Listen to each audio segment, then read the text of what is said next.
Mother's legacy. Atul lived in the village of Ukpoke with her mother, having lost her father at the tender age of 6. She was the only child of her mother, who was a peasant farmer. Atul was a very beautiful girl. Men, women, and children appreciated her beauty. Atul's beauty was even more evident in the evenings when the golden beams of the late evening sun shone on her dark skin on her way from the river. She was respectful and obedient. Atul had come to the age when she would assist her mother who had labored to bring her up. As a result of keeping bad friends, Atul's beauty suddenly went to her head. Instead of assisting her mother, Atule became disobedient, rude, and hostile. She did not assist her mother in any domestic work. Rather, she would consciously dress to enhance her beauty and began to showcase herself. All efforts by her mother and neighbors to convince her that she was on the wrong track did not yield good results. Atul would go out in the morning and return late in the evening to eat and sleep. The next morning before cockcrow, Atul would take her bath and get ready for the unrewarding day. At some point, her mother could no longer bear it. She decided to punish her. Each time Atul came in when the soup was on the hearth, her mother would go back to the pot of soup. Even though she had already added all the ingredients that the soup required, she would dust her palms into the pot of soup and seemingly invite all the ingredients to come into the pot of soup. Meanwhile, her daughter would sit down to watch her, and from there she thought she had learned how to cook soup, not knowing her mother was deceiving her.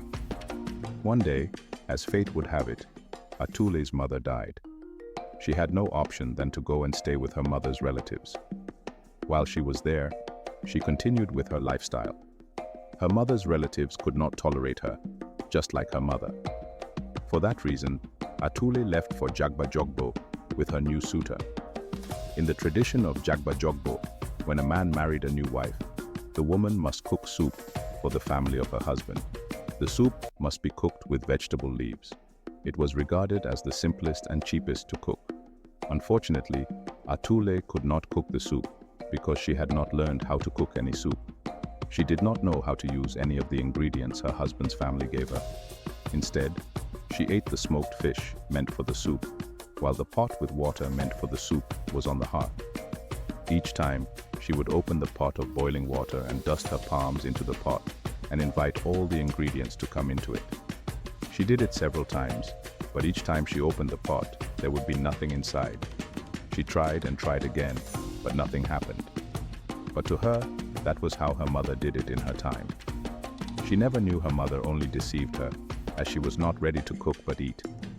Her husband's kinsman, who had arrived for the new wife's meal, started murmuring.